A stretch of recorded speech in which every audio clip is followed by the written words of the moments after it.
As a young boy, Brian Mundell listened to his grandfather recite stories about his time serving in World War II. The tales inspired Brian's lifelong fascination for military history, building models, reading books, and collecting war memorabilia. Today, the impressive collection, featuring over 1,000 items across multiple military conflicts, sits on display for Terre Haute visitors.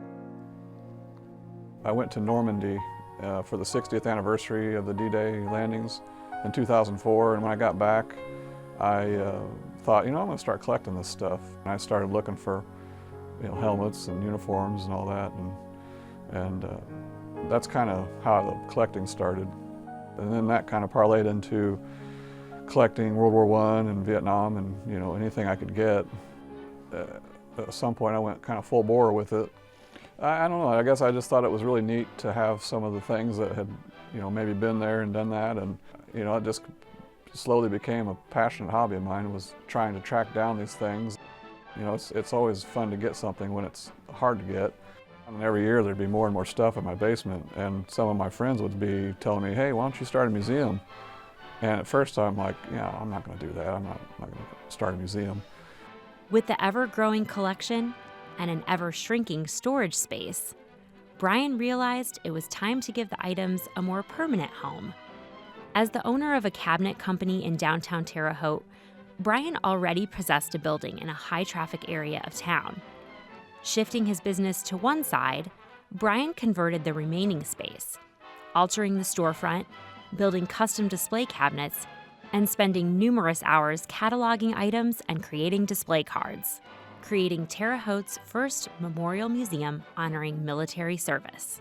My goal to begin with was to get to a point where people could come in here and maybe get a little bit of experience of maybe what some veterans went through, or how they dressed, or how heavy their coats were. I mean, just different aspects that the average layman wouldn't normally think about. I don't have anything substantial from anyone famous, but I have a lot of stuff from the common soldier, and the common soldiers are the ones that do the dirty work, and they're the ones that win the wars and have to fight the battles. The majority of items on display have been acquired locally, and Brian takes extra care to gather as much information on the history of each item, as well as the personal experiences of the item's owner.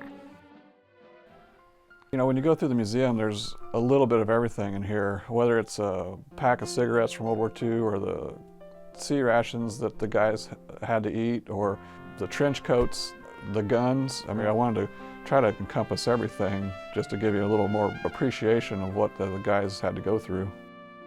I just felt like it was my mission to honor our veterans, and this was the only way I could do it.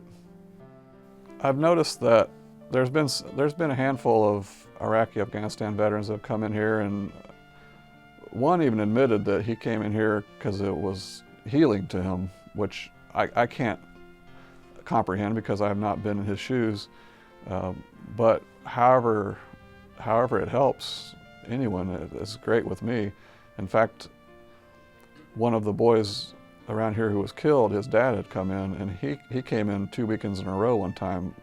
This has been a couple of years ago, but he said it was a healing process for him. I never envisioned that part when I started the museum, but if that's what it does, then, great. Some guys from the 503rd Parachute Regiment fought in the Philippines. They met here in Terre Haute, and I think there was 11 of them that came. Anytime you can get 11 World War II veterans together, that's pretty rare. But the neat thing too was that in conjunction with them coming to the museum, there was also a Cub Scout pack that came. So we had 6, 7, 8-year-olds that were here with a bunch of 90-year-olds. And one of the things that was really neat was the Cub Scouts went through and shook all the hands of the veterans, and they said thank you, and it doesn't get any better than that for me. There's so many men and women who have served in this area, and people just take that for granted. I guess anytime you can touch and feel and see something up close, it's easier to get an appreciation for it when you can get up close and personal to it.